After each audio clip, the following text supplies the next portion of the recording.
জান্নাতের মধ্যে শ্রেষ্ঠ জান্নাত হলো জান্নাতুল ফিরদাউস। পয়গম্বর বলেন, তোমরা যদি জান্নাতের তামান্না নিয়ে দোয়া করো, জান্নাতুল ফিরদাউসের আশা করে দোয়া করিও। এই জান্নাতুল ফিরদাউস আল্লাহ দুইটা গুণওয়ালা মানুষকে দিবেন, যাদের গুণ এক হবে ঈমান, দ্বিতীয় গুণ হবে তার নেক আমল। এর কথা সেখানে আমলের কথা।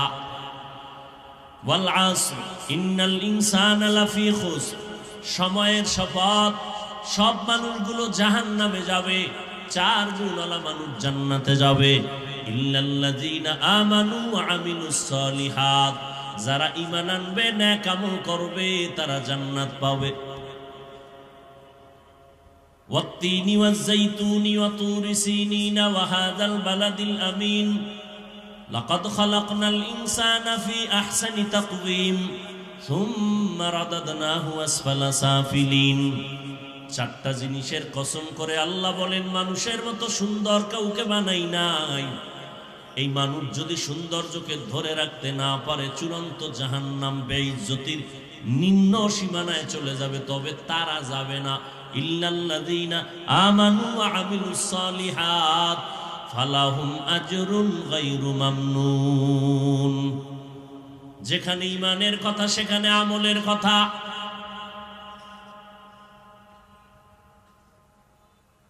বুখারী শরীফের ভেতরে আল্লাহ পাক হাদিসে কুদসি নবীকে জানায়া দেন, মান আদালি ওয়ালিয়ান ফাকাদ আযানতুহু বিল হারব। যারা আমার ওলিদের সাথে বেয়াদবি দুশমনী করবে, আমি তার সাথে যুদ্ধ করার জন্য রেডি। যারা ওলিদের বিরোধিতা করে, দুশমনী করে, আল্লাহ নিজে তার সাথে যুদ্ধ করবেন। ওলি কারা? বুখারীর হাদিসে কুদসি, ওলি কারা? যারা ওলি হবেন, ওলি এক বচন, বহু বচন আউলিয়া।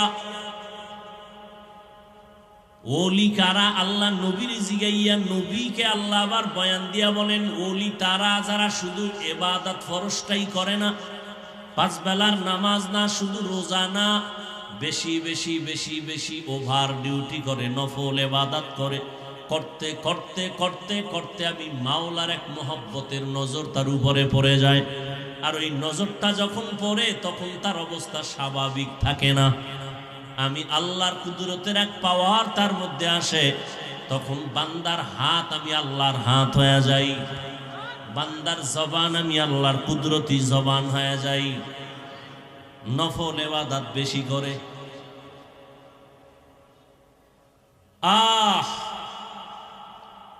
আম্মা জান আয়েশা রাদিয়াল্লাহু তাআলা আনহাকে একজন সাহাবী জিজ্ঞেস করেন, নবীজির জীবনের আশ্চর্য কোনো ঘটনা আছে কিনা বলবেন।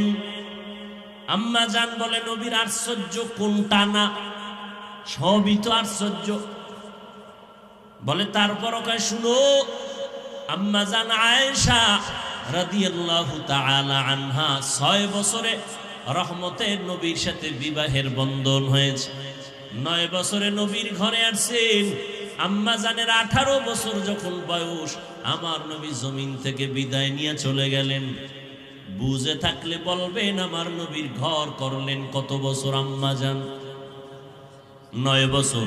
এই 9 বছরে আল্লাহ 18 বছরের নারী উম্মাহাতুল মুমিনিন আম্মা জান আয়েশাকে মাত্র 9 বছরের সোহবতে, 18 বছরের নারী, আল্লাহ তাকে এমন দোয়া নবীর সোহবতে দিলেন।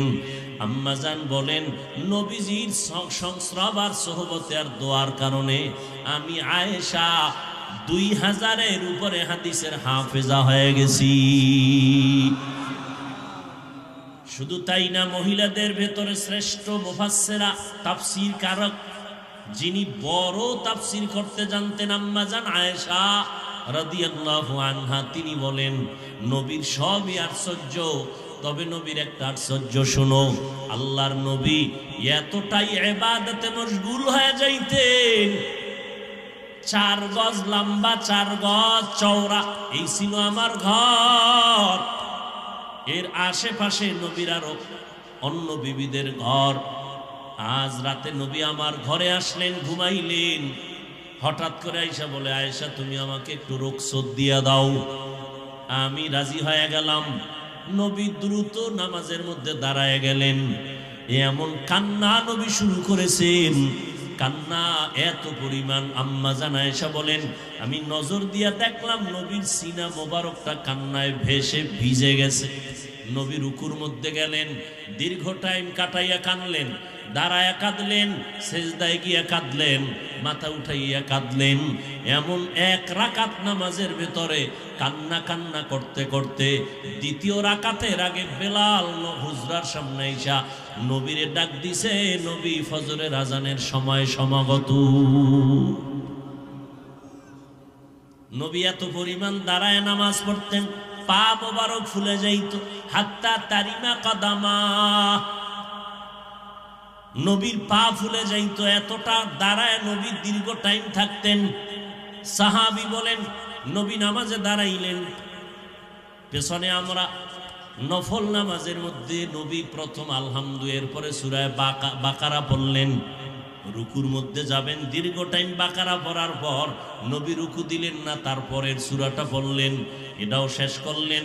ভাবলাম রুকুতে যাবেন, করে না, তারপরে সূরা মায়েদা, সূরা নেসা, এভাবে এক রাকাত, প্রথম রাকাতে নবী এতগুলো সূরা এক দাঁড়ানে পড়েছেন। এই জন্য নবী হলেন সৃষ্টির শ্রেষ্ঠ আবেদ। উবুদিয়তের মাধ্যমে আল্লাহর প্রিয় হয়েছেন, আল্লাহর প্রিয় বান্দারা।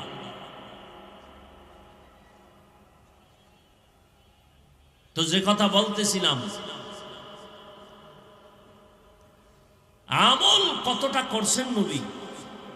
ইশরাক, আওয়াবিন, চাষ, তাহাজ্জুদ, এই নামাজগুলো কি সাহাবায়ে কেরাম পড়েছেন? কথা বলেন না কেন? নবী পড়েছেন, তাবেঈনরা পড়েছেন। বর্তমানে যারা বলে আমলের দরকার নাই, এরা ইসলামের ব্যানারওয়ালা বাতিল। আল্লাহ হেদায়েত দান করুন। আমল অর্থ কাজ, কাজের আরো আরবি শব্দ ফেল মানিও কাজ। দুই কাজের ব্যবধান হলো, ফেল এমন কাজ যে কাজটা করা মাত্র তার ক্রিয়া শেষ, আমল এমন কাজ যে করা মাত্র ক্রিয়া শেষ না, চলমান। দ্বিতীয় ব্যবধান, ফেলটা বিশেষ করে দুনিয়ার লাইনে ব্যবহার হয়, আমলটা আখিরাতের সওয়াবের লাইনে ব্যবহার বেশি হয়। এই আমল দুই প্রকার, নেক আমল আর বদ আমল। ফরজ, ওয়াজিব, সুন্নাত, মুস্তাহাব, সুন্নতে জায়েদা, মুআক্কাদা, ফরজ আলাল কিফায়া, ফরজুল আইন, সব হলো নেক আমল। হারাম, মাকরু, তাহরিমি, তানজিস, গুনাহে সগীরা, কবিরা, শিরক ও বেদাত, সবগুলো বদ আমল। এই বদ আমল আবার দুই প্রকার, ফাহশা আর মুনকার। ইন্নাস সালাতা তানহা আনিল ফাহশাই ওয়াল মুনকার ওয়ালা যিকরুল্লাহি আকবার। আল্লাহ তাআলা বলেন, নিশ্চয়ই নামাজ মানুষকে সব পাপের জগৎ থেকে মুক্ত করে দিবে। নামাজ হলো আল্লাহ তাআলার স্মরণের মধ্যে বড় একটা মাধ্যম। নামাজ ফাহশাও মানি বদামল, মুনকারও মানি বদামল। দুই বদামলের ভেতরে ব্যবধান। ফাহশা এমন বদামল যেগুলো বুঝার জন্য দলিলের কোনো প্রয়োজন নাই, বিবেক সমাধান করে দেয়। আর মুনকার এমন বদআমল যেগুলো সমাধানের জন্য দলিল ছাড়া হয় না। যেমন দুই একটা উদাহরণ, মিথ্যা কথা বলা সওয়াব না গুনাহ? বদআমল না নেক আমল? পাপ না মহাপাপ? এটা বুঝার জন্য কোনো দলিল লাগবে নি?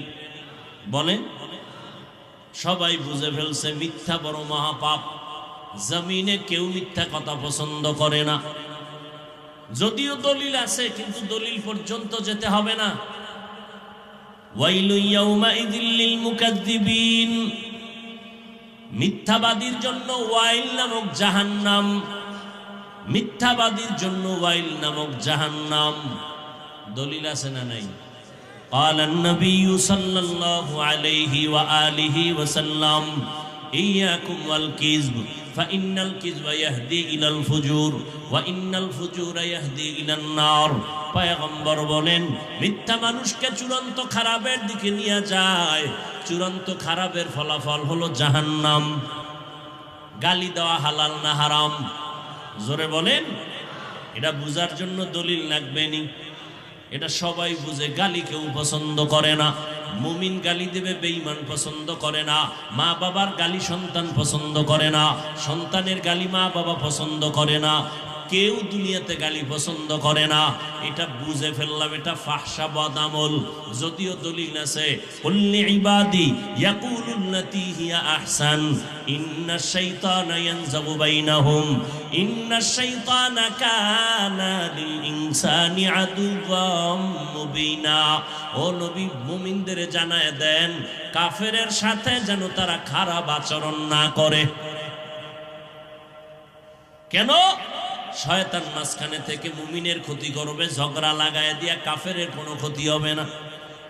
ইয়া আইয়ুহাল্লাযীনা আমানুত্তাকুল্লাহা ওয়া কুলু কাওলান সাদীদা। আল্লাহকে ভয় করো, জবানটাকে হেফাজত করো।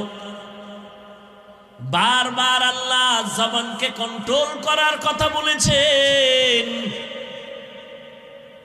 জবানকে হেফাজত করো রে গোলাম। قال النبي صلى الله عليه وآله وسلم سباب المسلم فسوق وقتاله كفر। আমি মোনাজাত দিয়ে দিব। অনেক কষ্ট হইতেছে কথা বলতে। পৃথিবীতে কথা বলার মতো কষ্টের আর কোনো কাজ নাই।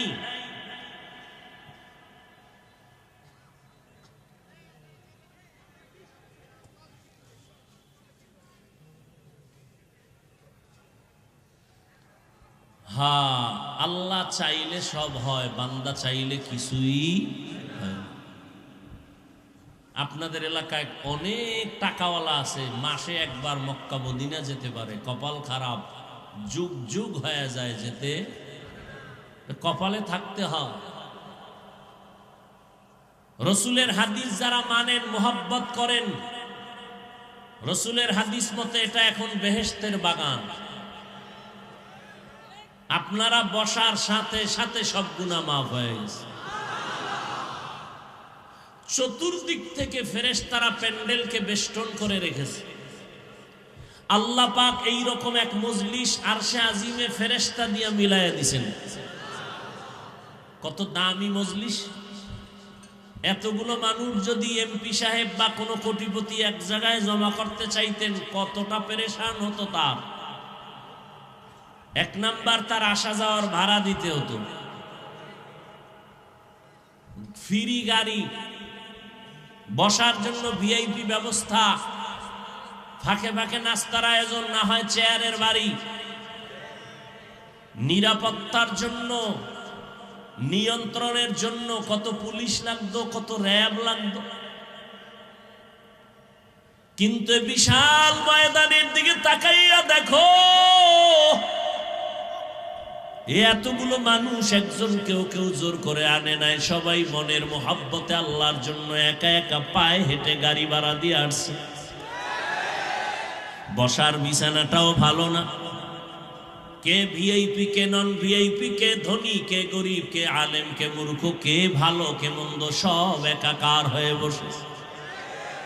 বসার জায়গা পায় না, দাঁড়ায় আছে, মনে কোনো কষ্ট নাই। নাস্তা আগেও দেয় নাই, মোনাজাতের পরেও দিবেনি। টাকা তো দূরের কথা রেখে দেওয়া হলো। নিয়ন্ত্রণের জন্য একজন পুলিশেরও প্রয়োজন হলো না। এত বিশাল মানুষগুলোকে নিয়ন্ত্রণ কেমনে হয়? একটা পুলিশ নাই, র্যাব নাই, কিভাবে নিয়ন্ত্রণ হয়? একটা আওয়াজ পর্যন্ত নাই। একটা মানুষ এখন টেলিফোনে পর্যন্ত কথা বলতে ইতস্ত করে, মন খারাপ লাগে। বাহিরের কোনো আওয়াজ কানে আসবে ভালো পায় না। এটা কেমন করে সম্ভব? আমি বলি ১৫০০ বছর আগে রাহমাতুল্লিল আলামিনের আদর্শ মানার কারণে এটা সম্ভব। জিন্দগি মে বন্দগি তু করনা হে, जिंदगी में बंदगी तू करना है, जिंदगी में बंदगी शर्मिंदा है, जिंदगी में बंदगी शर्मिंदा है। খারাপ লাগে না যুবকেরা? কেন ঢোল নাই, একতারা নাই, হারমোনিয়াম নাই? মদিনার নবী বলেন, উম্মত বাদ্যযন্ত্রের যদি আওয়াজ শুনো কানে আঙ্গুল দাও, এটা শয়তানের আওয়াজ। কলব মরে যাবে, কারণ ওই আওয়াজ শুনলে তোমার গুনাহের আগ্রহ বাড়ে। আর উলামায়ে কেরাম আল্লাহর খাস বান্দাদের জবানে হামদে বারি তাআলা হামদ শুনো, নাত শুনো, নবীর গুণগান শুনো, তোমার কলবটা জিন্দা হবে, নেক আমলের জন্য অন্তর তৈরি হয়ে যাবে। কি বাদ্যযন্ত্র ছাড়া ভালো লাগে? আল্লাহর সাক্ষী রেখে বল যুবকেরা, ভালো লাগেনি? ভাইরা আমার,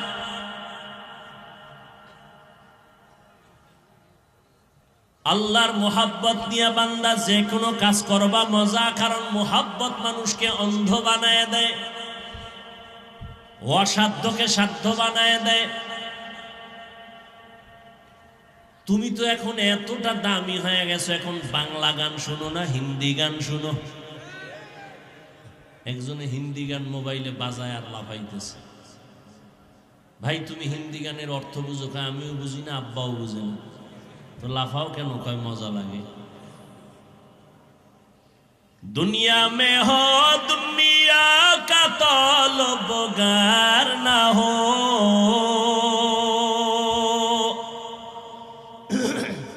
बाजार से गुजर हो खरीदार ना हो,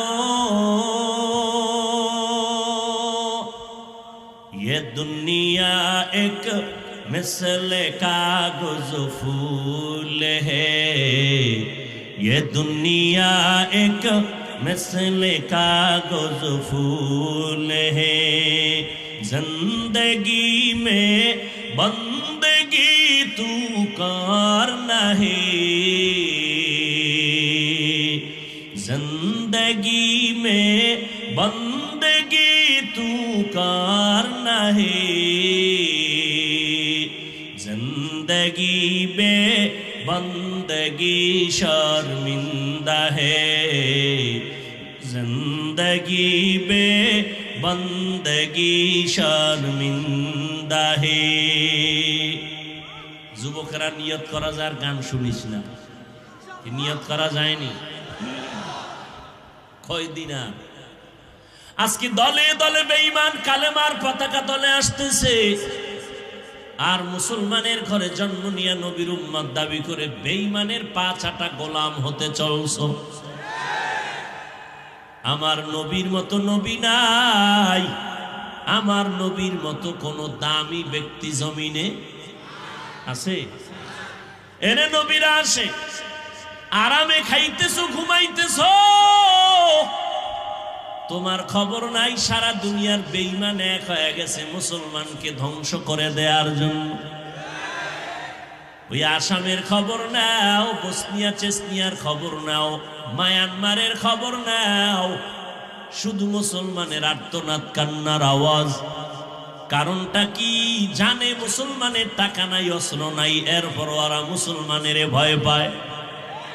কারণ মুসলমানের ভেতরে ঈমানের এমন একটা পাওয়ার আল্লাহ দান করেছেন, এটার মোকাবেলা করার ক্ষমতা জমিনে কারো হয় নাই।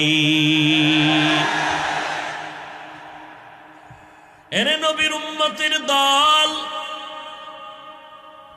সারা দুনিয়ার বেঈমানদের আক্রোশ, মুসলমান যেন ইসলামের আওয়াজ দিতে না পারে।